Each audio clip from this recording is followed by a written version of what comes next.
Hello, everyone. Welcome to Talking Logistics, where we have conversations with thought leaders and newsmakers in the supply chain logistics industry. It's my great pleasure to welcome today's program Jim Becker, who is CEO at Becker Logistics, and Prasad Gollapalli, who is the founder and CEO of Trucker Tools.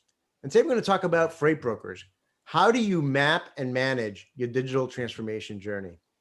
Now, the question, why is digital transformation important? Well, that question was answered loud and clear in 2020, right? Because you can't scale and grow your business profitably, and you can't meet the ever-changing needs of your customers unless you do so. But how do you get started on this journey? What is the destination? And how do customers, carriers, and employees influence and guide the direction of that journey? Well, those are the main questions we're going to address in today's episode, and it's great to have Jim and Prasad on the program to share their insights and advice on this topic. So Jim, Prasad, welcome to the program. Well, thank you so much, Adrian. Nice to be here. Thanks for the opportunity. So Jim, you're a first-time guest here on Talking Logistics, and I'm sure a lot of folks are familiar with you and with Becker Logistics. I know you're very active on LinkedIn, but in case some folks may not be familiar with the company, before we kind of dive into this topic, why don't you tell us briefly a little bit about Becker Logistics and your operations there?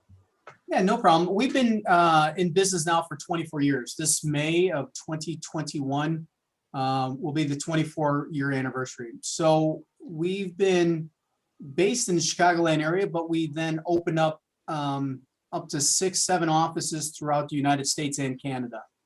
And we are primarily a freight broker, and 80% of what we do is mostly food grade materials, either finished, frozen, canned, bottled products, ingredients, as well as the paper components that go along with that, or steel. And we do in and out of Chicago, point to point throughout the whole United States, out of Canada into Canada, LTL, flatbed, drayage, last mile, as well as intermodal and air freight.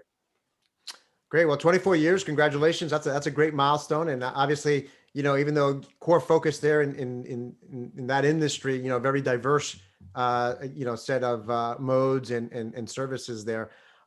So to get into the topic now, I mean, I'm sure a lot of folks are familiar with that famous Yogi Berra line that if you don't know where you're going, you'll end up someplace else, right? Right. So what is your digital transformation destination, Jim? In terms of where Becker Logistics is going. I mean, where are you trying to get to? Well, that's a great question. Back in 2010, we were about a $5 million business in top line revenue. Last year, we did $73 million in top line revenue. And in 2021, right now, based off the last 2 quarters, we'll be well over $100 million in top line revenue. And as we look at human capital and how do we do that? Do we go ahead and do an arbitrage overseas? Or do we go ahead and continue to grow by hiring more and more people and bringing them on? Well, the scalability, you were so right on, Adrian. As we go ahead and go forward, do we go ahead and scale with that? Or what do we try to do to try and help that growth as we go along? So last year we did about 2% digital freight matching. And in 2021, we're currently at, after Q1, about 5% digital freight matching. Our goal by the end of 2021 is to be at 20% DFM. And as we go into the next year, 2022, we want to really bring that to about 40%, maybe 50%. By 2025, we really want to be about 90% DFM. So if we can have that and just manage by the exception, it's going to really help us with that substantial growth that we're looking for. Yeah, that's impressive because you're right. I mean, I think it's when you're trying to scale your operations and not only just scale, but scale profitably, that's always been the old model, if you will, is to just throw more people at it, right? Right. Yeah, add more people. But I think the recognition is that today that's not that's not the most progressive or innovative way to move forward. And I think even in 2020, obviously we all learned that in this environment where everyone is hopefully we've turned a corner, but a lot of folks are still working from home, right? So that's added another layer of complexity there in terms of the human element to all this, right? Yeah, the changing with the pandemic, you're so right on, Adrian. we now have probably 90% of all of our employees working from home. Matter of fact, that opened up an opportunity where we could hire from more states and really just building that without having that platform here in the office and having other offices all over. We just closed down another office that we really didn't have to have anymore. So that really helps with our COGS as we're moving forward, and it helps us to be more profitable. So, you were so on when you were talking about scaling up, and that led us when we were in a growth mode that profitability would be somewhat diminished because we were hiring on so many people, and that scale up, that ramp up to get those people to a profitability level would be over 6 months. And so we worked on our training, our learning and development aspect of it, and implementing, a learning management system with our our 3PL LMS tool that really helped us with that. But when you're looking at everything, you have to be that visionary as a CEO to really say, where are we going, right? Just, what you said about Yogi Berra, if you don't know where you're going to end up somewhere else. I don't want to end up somewhere else, and I'm leading the bus, and I've got a whole bunch of employees and customers and carriers going with us, and I want to take them to the right destination. That's a great point. I'm going to get back to you on that point in terms of employees and customers and the role that they play. But before we get that, Prasad, just to bring you into the conversation, and you and I have talked, at various times over the past couple of years about all these great changes that have been happening in the industry. But obviously, Jim and Becker Logistics is already on that journey, and they've got a clearly defined destination where they want to head to. But for brokers that are just getting started, with digital transformation, I mean, how should they map out their journey? Because sometimes it could be very daunting, right? And it seems like it could be so far away. I mean, what are perhaps some key milestones that they should define and work towards along the way? What Jim said is absolutely right. Having a big plan is very important. But for those who are starting off fresh, the biggest question is, as a 3PL or a broker, the first thing one should ask is, what's my digital strategy look like? What's the purpose of this platform, right? Typically, that purpose should start with, the two things that you both have mentioned. One is scalability. The other one is profitability. These are the two important things for brokerages. How fast can you increase your scale, and how well you can lower your variable cost of covering a load, because that defines your margins. Then the third one, in one of the things that Jim said, I will connect to that point, is carriers, right? Typically, a digital platform helps brokers keep their carriers for longer periods of time. So they're getting more out of that capacity. So that solves the main purpose why brokers are in the space, right? So brokers and 3PLs, they're aggregating this capacity from the long tail of carriers, providing that to the shippers. Otherwise, shippers would have difficulty reaching out to this. So that sustained, consistent capacity comes from having these carriers for longer periods of time rather than one and done. So a digital platform can help them typically. So if you're a broker, and if your goals are, I want to scale up faster without increasing human power, I want to lower my margins or a variable cost of covering a load and increase my margins, and I want to keep my carriers for longer period of time. So carrier adoption or carrier relationship, right? If these are the goals, then that drives the journey, right? But like with every journey, it has to be done with dedication and one step at a time, rather than you're not going to go from not being a digital platform adopter to a fully adopted person overnight. Yeah, that's a great point. I mean, even in Jim, in kind of characterizing your journey here, I mean, you said, you weren't going from 0 to 100%, in 1 year. You kind of recognize that it's going to take, various steps, to getting to that ultimate goal. So now tie in back what Prasad just said. He brought in kind of the role of carriers, and that being one of the kind of the pillars, if you will, in terms of the milestones. And you brought up in terms of driving the bus, but there's a lot. There are people on that bus along with you. So the bottom line is that there are a lot of stakeholders in this industry, right? You've got your customers, you've got carriers, and you've got your employees. I mean, how do these different stakeholders guide and influence your digital transformation journey? Oh, that's a great point. Internally, we've got our employees and we've got our shareholders. the CEO, the managers, executives, all of those are essential, and it has interest in the company and the profitability, the scalability. You know, as we grow, our valuation changes, right? Well, externally, we have our customers, we have our carriers, we have our suppliers. You know, as we're entering in more on the digital aspect of things, it's really changing our relationship with each person internally and externally. It's making our job for our employees a lot easier, smoother, and that relationship with our customers, they're happier with us as we're increasing our DFM as we move forward. And the people that aren't, you know, look at the transportation topics top 150. We used to be number 73 at $80 million. And today we're 105 at $73 million. So we're kind of in a consolidation pattern as we're moving. But the larger companies, the top 100, the top 150 are getting larger and larger and larger, which is making it harder to get in there. And there's certain things that we've automated, right? So we've automated so much as we've moved forward from our accounting practices, our back office. And the next thing is, how do we get more into that funnel? And as we get more into that funnel, how do we get that to be systematic, flowing through? And that relationship with those stakeholders, internally and externally, are essential as we grow. No, a lot of great points there. And, you know, I would think, you know, from the customer side, you know, you hear it from every shipper, right? We want visibility, we want data, you know, and as much as you can automate that, you know, the better. And then obviously, you know, help us find the capacity we need when we need it at the cost that we need, right? So that's on the shipper side.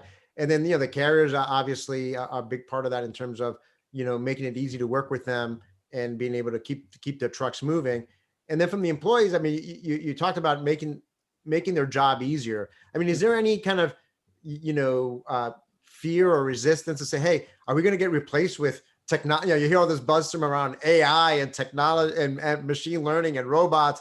You know, are we going to become, you know, displaced by, you know, computers? I mean, is there any fear or discussions that take place along that front? For me, no, I don't see a fear on that. I just see, as you know, 5 years ago, from that 5-year point, we grew over 1,000%. And out of that just came a lot of capital that we paid out, and our profitability was diminished.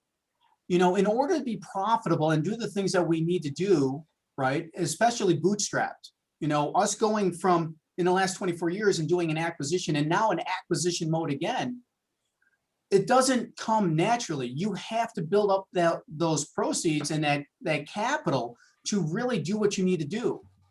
It's not sustainable if we continue as we go from 100 million to 250 million to 500 to a billion.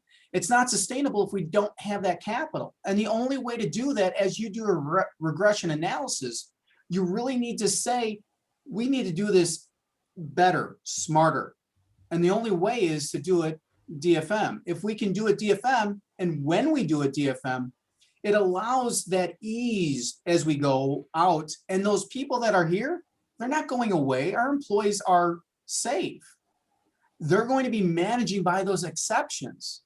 As our customers are putting more and more demands on us on either volume or like the one-offs, our people can really mitigate and manage those, helping our customers be happy and satisfied. And as they grow, we're growing with them.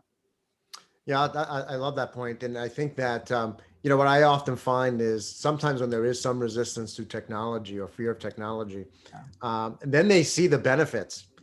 And then you say, you know what, yeah, if you were to run an experiment and say, you know what, we're gonna take the technology away. It was a mistake. They'll probably, you know, kill you because they'll say, no, we don't want to go back to the old ways, right? Because they find that the work is much more, you know, streamlined and automated, and that yes, they're working on the things that are truly value add versus non-value add, and overall their enjoyment of what they do, increases.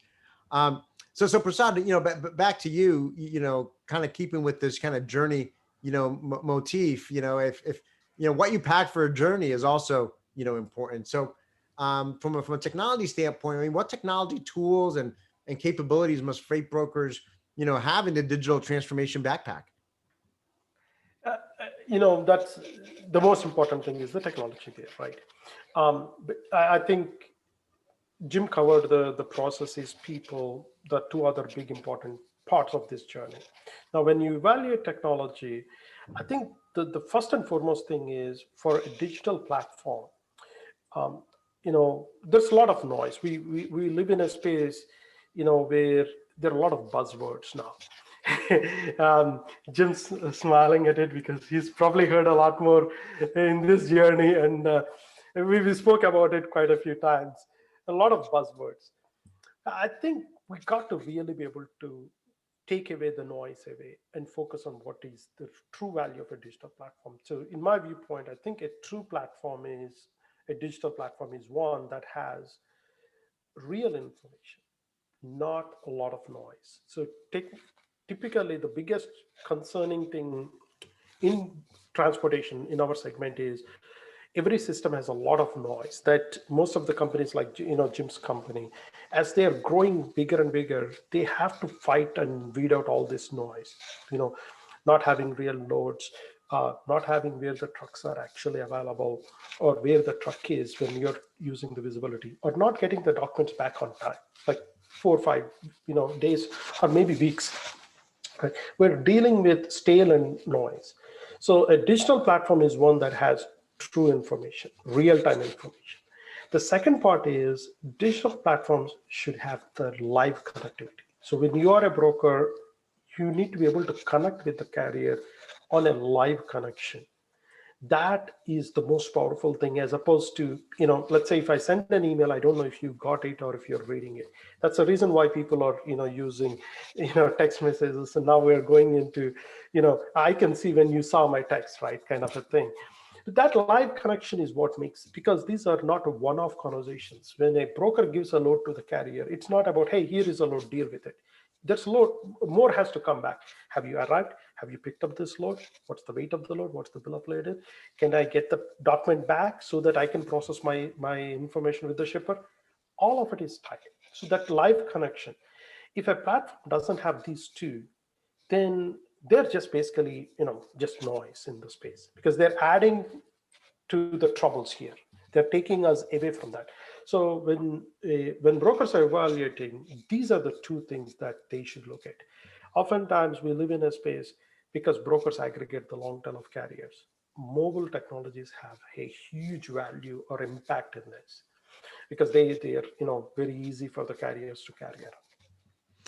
I love what you said there, and I think you're right. I mean, sometimes, we live in an era right now where we're probably generating more data and have access to more data than ever before. But sometimes a lot of that data could be just noise or distracting. And unless you're able to, convert that data into insights, it's not that much value. And unless you're able to get rid of the data that is not adding any value, to simplify, what you're looking at and what you need, I think that's critically important as well. And I think, when you talk about kind of looking at it from the life cycle standpoint, the end-to-end, perspective, and being able to streamline, automate, across the board, I think that's important too, as opposed to kind of just, in a very ad hoc or point manner. So Jim, back to you. I mean, and you kind of already shared a little bit about, where you're going, what your destination is, but as you continue to move forward, I mean, what's next for you in this journey, and how do partners like Trucker Tools, help you get there? Yeah, I mean, it's when you go through digitalization, it's the process of transitioning from analog to digital, right? So we've already seen that in transportation and 3PL. And the process of making that digitalization information available and working for your business, right? The longer you look at the data, the more of a story it tells you. And then trying to get to that digital transformation, which is getting to the point that you were talking about. It's the journey and applying that digitalization transformation to your business so that you can see it transform the relationship that you have with your customers and your carriers, right? With Prasad, what we're able to do is do the digitalization on the tracking, which has helped so much, know exactly where our loads are and get that visibility to our customers. You know, in transformation, it's the it's the alternation. I guess you could say it's planned alteration and into the next world. And sometimes you can't see what that is. You got to shape that, like say, this is where we're going. And when we can go there, what we're looking at next is not only from the DFM being able to match said carriers and almost like in an AI, look at that predictive analysis. Right now, we've already gone through matching who's already handled these loads in history time here at Becker Logistics. And then now we need to quantify that and say on a predictive analysis on some type of R value that we can say predictively in October, the rates are going to be here and seasonality. These carriers are usually doing this lane for us and being able to predict that in the future and saying, hey, we have this capacity already taken care of.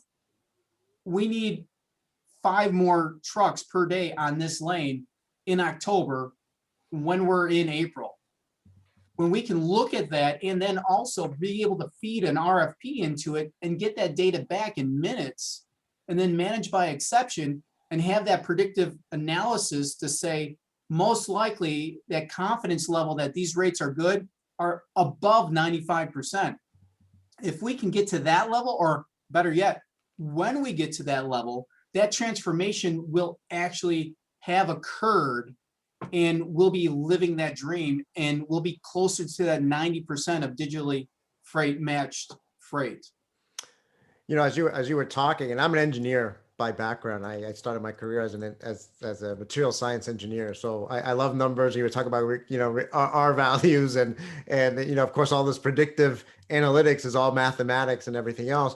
But it struck me that, you know, I've been doing this now for over 22 years in terms of looking at logistics service providers and technology and everything else, how far we've come as an industry. Because to have an executive at a logistics company talking about predictive analytics, talking about, you know, automated freight matching, I think would have been, you know, I probably would have lost that bet 22 years ago if someone made a bet with me that this is where we would be in 2021.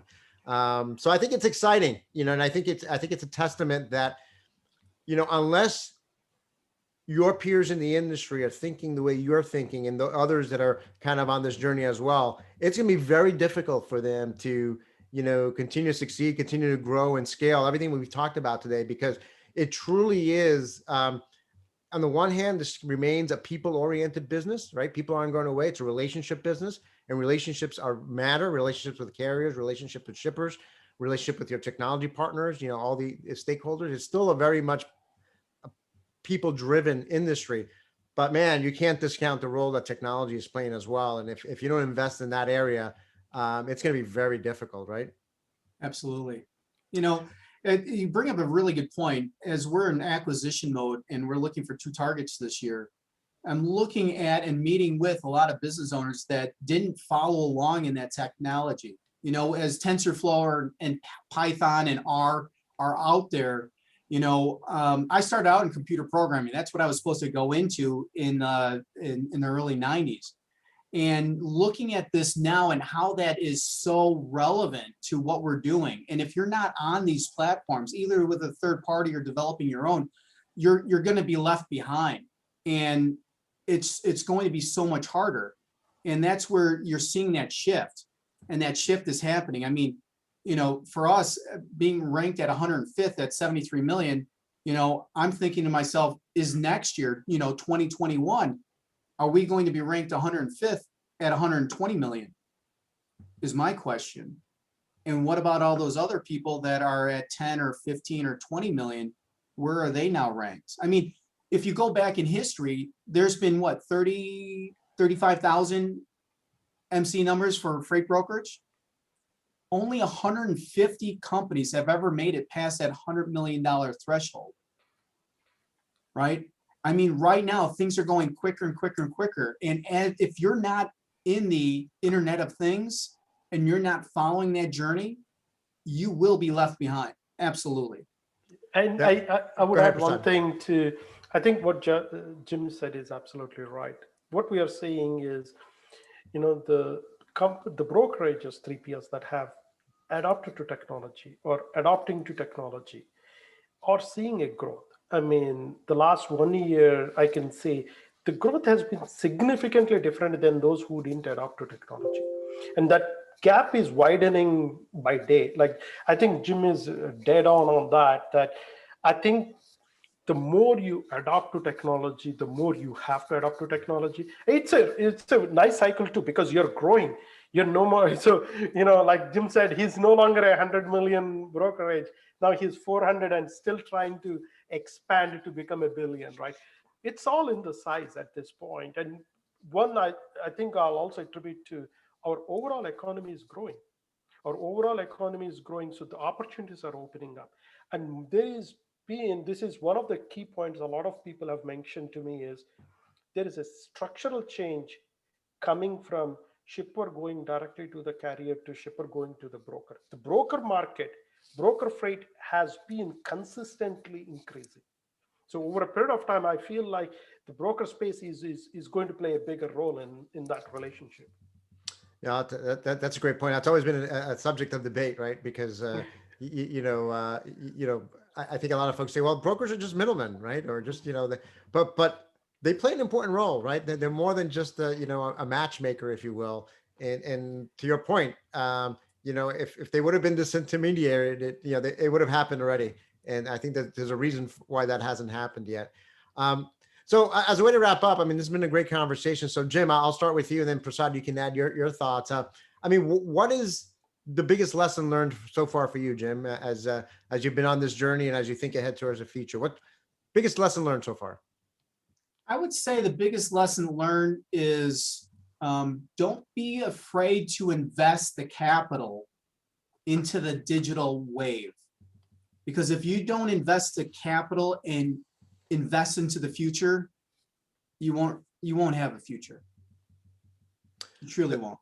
And that's a great point. I think, to add to that, you talk about invested capital, but it's arguably even, the hurdle is even lower today than it was 20 years ago, right? Because you've got these software as a service model and cloud solutions. So in many ways, you go back 20 years and a TMS would cost, $1 million and then $2 million to implement, right? And, virtually no one can afford that, but the very biggest of the shippers and the 3PLs.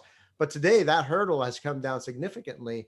So I view it as there's really no excuse from a cost standpoint, because there are a lot of, quote unquote, affordable solutions out there. It's just getting over that hurdle. Yeah. And Prasad, your thoughts, biggest lesson learned? I think what Jim said is absolutely right. There's no reason not to. I mean, you have to invest in technology. Where I would go and I'll say is, for our audience listening, 3PLs and brokers, don't hodgepodge technology. Have a clear mindset of where you want to go. Like, Jim has a very good roadmap, right? He has a clear goal of where he wants to go. Have a clear goal of where your organization should be in 2 years, 5 years from now. Back connect those dots and say, I need a technology to do XYZ. And don't hodgepodge technologies. The reason I say that is, at the end of the day, your technology is also your connectivity, unless it is your own TMS, your connectivity with either your carriers or shippers.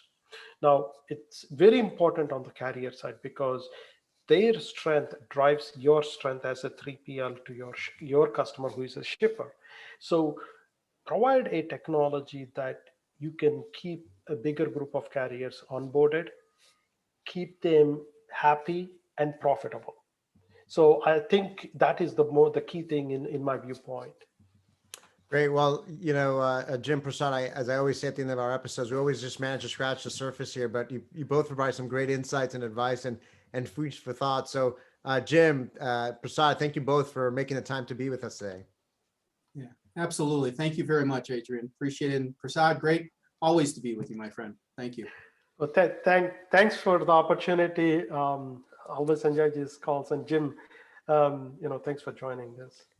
And I want to thank those of you that joined us. If you're watching this episode on demand, either at the Trucker Tools website or on Talking Logistics, and you've got a question or a comment for Jim or Prasad, you can post it there. I'm sure they'll be more than happy to respond via that medium. Again, thank you for joining us and look forward to seeing you in a future episode of Talking Logistics. Have a great day.